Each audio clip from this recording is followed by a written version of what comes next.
Morning, everyone. Just see if anyone's going to join us this morning live. Pretty brisk out there. Already been out for a workout this morning. Okay, so you guys can check this out later on. I'll leave the video on the group. Okay, what I wanted to speak about today is something that's been getting on my mind quite a lot recently. It's been bugging the hell out of me. Okay, and there's a few ways that you can get around this. There is so much you do. You try your diet day in, day out. Okay, you work out 6 days a week, you go to a full-time job, you look after kids, you do everything possible to succeed. But you know them days when it's, oh God, it's Monday, or why is the weekend gone so fast, or why is this always happening to me, or a bill comes out, it's delayed, it bounces. Everything seems to come at once. Just like buses. That's that famous old saying, isn't it? Everything comes like buses, three at once. You wait for ages, then everything comes. And why does it happen? Or actually, does it happen? I'll leave that question with you for a second, because what factors do you have in control in these events happening? I mean, do we have overall control? Is there some people believe there is a God up there controlling this. Some people say it's just fate. But what really is it? Now, I truly believe, and it's been a learning journey for me over the last year or so, is that it is the way. I don't know, have we cut off here? No, we're back on. Sorry. I firmly believe now, after practicing this, okay, I'm not going to preach anything, but mindset, having a positive mindset, starting your day with routines. We spoke about routines on our last video. But starting the day in a positive, meaningful way, without distraction, having positivity, drive, being thankful for what you've got. Okay, just look back at where you came from. So the next time you get a bill through the door, nice brown envelope or an email or a text or whatever they do nowadays, and you think, how are we going to do this? Or why? I was going to buy something with that money, but now I've got to pay a bill. Or you think about not paying the bill and think, well, what are the consequences?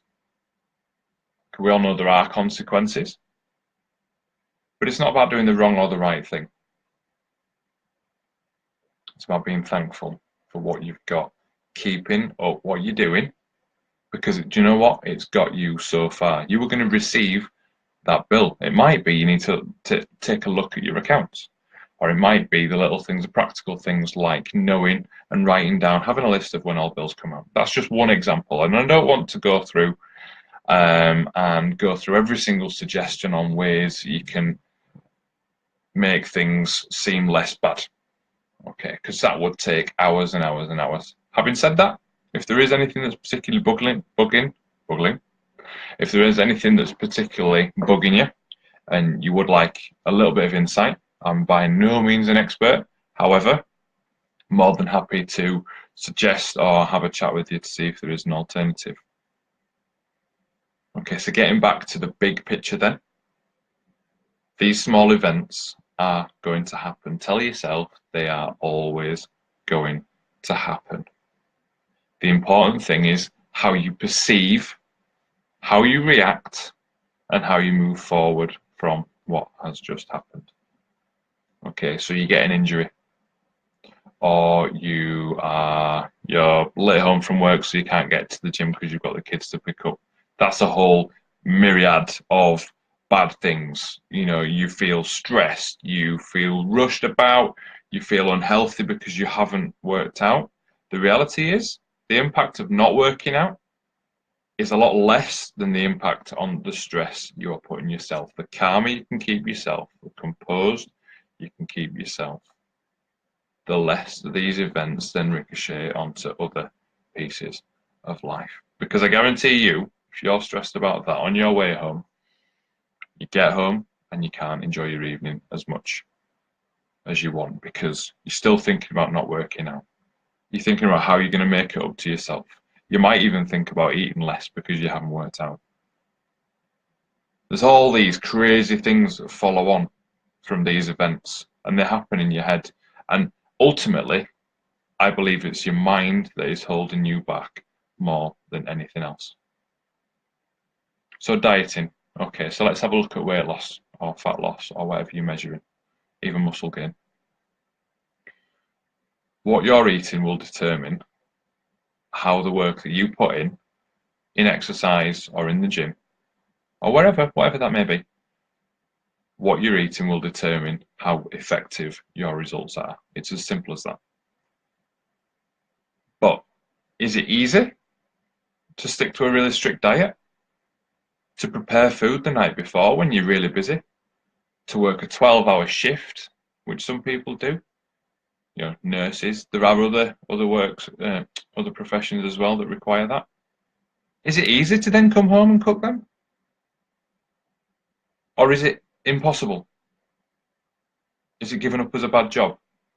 Do we still go to Tesco tomorrow for the meal deal? Do we go to other supermarkets for something quick and make healthy choices because the label says it's healthy? What do you do? What do you choose to do? Have you tried the meal prep?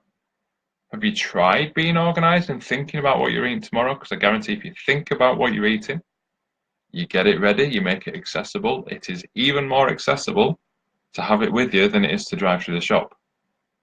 How much easier can it be if it's sat like there next to you? It's not, is it?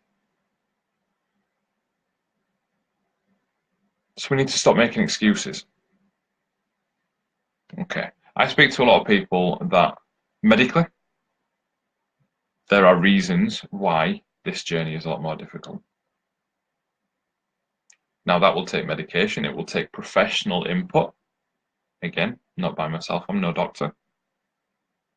But the same rules apply. Okay, without trying to sound like a parent, because I want to avoid that at all costs, because that's not what this is about. But it's think about the past. It's not often we do this, but it's good for reflection. Think about the challenges that you've overcome in the past 12 months, maybe even 2 years. And think about them the next time you come across a little road hump, a little challenge right now. How big is this problem compared to some of the things that you've overcome in the past? Now, it's all relative because you're not having to overcome that now. So this is still a stressor to you. This is still a trigger for your emotions. And that is absolutely valid. But what got you through that last challenge? Friends, family, hard work, consistency, but more importantly, a positive mindset. Waking up every day and going, right, this is the cards that I've been dealt. This is how we're going to deal with it. And you carry on putting that positivity into your life. You keep projecting that positivity and it will come back. Now, it took me a long, long time to understand that, to actually receive that. But if you think about a journey to work, okay, I use this analogy all the time, but if you think about the same journey to work, whether you're driving, whether you're getting a train, whether you're walking, okay, certain events will happen a certain amount of times during that journey. If you go the same road, you'll hit traffic lights because the traffic lights don't move. So they are a constant, they will, some will be red, some will be green. You're having a bad morning, you've woken up late, you've slept through your alarm, you've spilled your coffee, whatever it may be, you're going to see those red lights. You're going to notice the red lights. You're going to get stressed by them. You're going to get to work. You're going to be flustered. You're not going to be on the ball.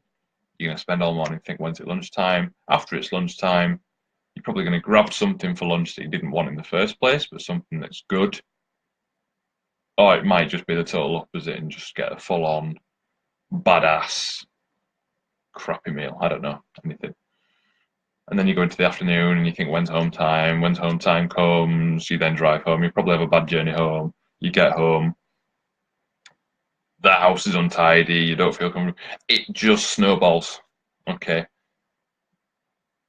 That house was always going to be untidy because that's how it was left. Your lunch you can enjoy, you just need to choose something. I'm thankful for what I've got. I'm thankful for my house. I'm thankful for my job. I'm thankful for my money. I'm thankful for the people that are around me. Them 2 days were exactly the same. But that person that has lived them 2 days is the same person. But how much difference, what kind of polar opposites are there? Okay, so some of this sounds like absolute common sense. But try and analyze. There's a really good, if you like reading, and I don't know if you do, but if you like reading, there's a book called The Chimp Phenomenon. I'll stick a link if I find it. It's looking at the mind and what's in the mind. Now, to long story short, is the emotional part of your brain, your mind, you can't control. It is there, it is ingrained, it's the prehistoric part of your head. Does it mean that we can't learn to manage it? No. Does it mean that we can't translate what it says differently? No. Okay, so when you start something, so we're going to go back to diet because this is most relevant. Diet and training, this is what we're about, this is what this group's about, but it does bleed into life as well. But for example, you start a diet. Okay, it's informed, it's given to you by PT or whoever, it has worked for somebody else, but it's not working for you. One, why is it not working for you? If you really don't like the food on there, then ask and see if it can be changed. Because at the end of the day, it's about calories, it's about getting the right calories, and pretty much there are thousands of combinations of things that you could eat to get that result. So it's finding something that you like. You're in week 2 or week 3 of this diet and you're bored. Again, ask, change it up, be proactive. Are you seeing the results? If you're not seeing the results, then ask the person that gave you the diet. Ask on forums. Facebook is fantastic. Put something up on the community. Sharing is caring. Okay, sharing these issues, sharing these thoughts, sharing these experiences is what makes us grow. And this is what this group's about. So, there is no reason why you can't succeed in your journey, whether it be to get fitter, stronger, slimmer, different dress size, lighter, get rid of some body fat, recomposition, change shape, whatever your final goal is, there is no reason why you can't reach it starting yesterday. No, start tomorrow, start today, make the small steps and be positive about it. If the diet's really not working, then you try a different diet, because I tell you what, the best diet in the world isn't going to work if you're not enjoying it, or you can't get to a point to enjoy it. Okay, I'm in week 3 of my diet at the moment, and it's the same food, 6 meals, the same food 7 days a week, including Saturday, Sunday. The first weekend that was quite daunting, but I'm at a point now where I'm really looking forward to each meal because I'm seeing the results.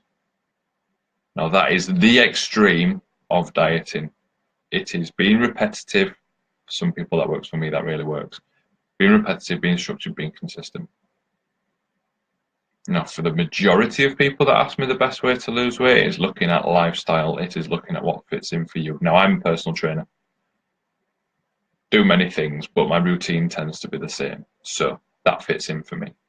It's different for everybody. You've got to find something that works for you that you can stick at. Okay, mindset. If you were to take anything away from this, and do you know what? I may have diverted to different places and thrown around, but I really wanted to just level with you because I have struggled with this in the past few months, the last couple of years. Things have happened that have challenged me to the greatest degree, to a point where I've wanted to leave the industry. I've wanted to get back into something that was comfortable, back into office work. And I wouldn't be here unless I'd learned the lessons. The book is The Chimp Paradox. I've remembered. Okay, but I've been through this now. I'm still going through and then seeing things. But the next time something happens that challenges me and I feel a bit stressed, I feel a bit down, I'm going to ask myself, do I want to be down about this? Okay, so if somebody passed away, I would want to be down about that. That's natural. But if I get a bill, I don't want to be down about it. So what I'm going to do about it, I'm going to be proactive. I'm going to see what I need to do, what needs to be done to get me there to solve that issue. Because doing them positive actions is what's going to get you. It's what's going to get me past this hurdle. You don't need to give up. You don't need to curl up in a ball. Okay. Anxiety, depression, it is massive and it is massively effective. It affects millions of people and we don't need to let it be the be all and end all. Okay. So make sure you keep people close, keep a positive mental attitude. And every single challenge that comes your way, run head on towards it. Because you will start seeing things happen. You will start seeing the positives. Okay, start doing it, and I guarantee you will start seeing, look for the positives in things, but you will start seeing things come back that you thought, how's that happened? It's fate. Things that happen, and you think, oh, it must be fate. For example, okay, just last thing, I realise I'm waffling a little bit now. All right, but like I said, this touches a nerve for me, which would be great if you could leave some comments as well. But in the last month, I've had a few unexpected things happen. Okay, some clients I was doing some great work with dropped off the radar. Silence. Which is weird for me because I invest my time and my energy and relationships built there, suddenly then silent. Financially, that makes a difference to me as well. So it's created me some real challenges. So what did I do? I looked at the work I was doing. I looked at how was I advertising what I do. I don't tend to throw out adverts out there, but I threw out something on Instagram, something on Facebook, just wanting to help people, just put a bit of a new package together for summer bodies. Within 48 hours, I had 2 new inquiries, 2 new leads, which would then make up a fair bit of the difference between the lost clients and everything. So all of a sudden, things are looking up again. From not being able to pay the rent, I'm suddenly looking at being able to pay that now, or at least going some towards. Would that have happened if I hadn't have realised that I needed to do something about this challenge? I don't think it would. That's me that's taken that ownership and made that action, and directly relatable is the reaction that comes back. Okay, that's just one example, and I saw that so clearly that has inspired me to tell you guys all about this.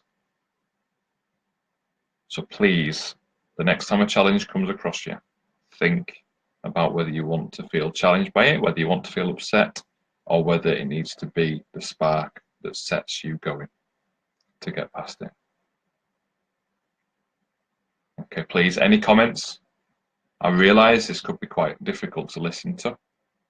Hopefully, you can take something away from it. Hopefully, you've got some questions that you want to ask. Please, just comment them.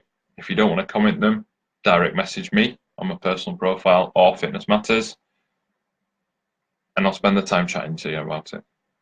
Because really, the smallest things, seeing how this can work, really is the key. And there's no gimmicks, there's no supplements, there's no tablets, there's no pills, just good old mindset. Use what's in there. Okay, I'm going to speak to you soon. Guys, have a fantastic day. Smash the rest of the week. And I'll speak to you next time.